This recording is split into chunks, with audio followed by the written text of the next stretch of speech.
here we go. Fifth and final part. And I'm sick of this. Now, you can see it's got a little bit of a milky haze to it after using the P3000, and that's fine.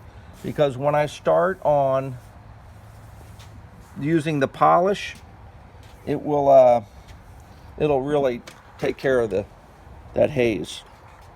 I got my polishing pad on here. Try to get it centered. I did clean that headlight off. You take your compound, your polishing compound, you put about a dime size on there, or you're going to have a huge mess. So I put about a dime size on there, well, maybe a quarter. And then I touch this to it.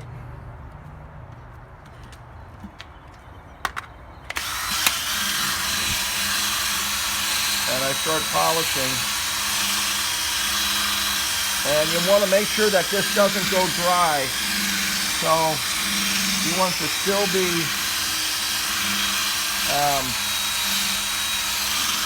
you want it to still stay kind of moist with the polish. You don't want it to totally dry out. But it will take that haze off there. And you can see it's starting to really work. Put a little more on there. I probably did this about 4 times on this headlight. This headlight's so large. Remember to do that or you're gonna have a big mess. And I just go over everything with medium pressure, medium to light pressure. And you can see the way it looks. I probably am not gonna make a part 6 to this video because I'm sick of it. And I think you'll get the idea, but you just polish this a couple times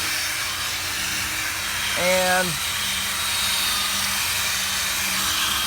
it's back and forth, and then it'll end up looking like this.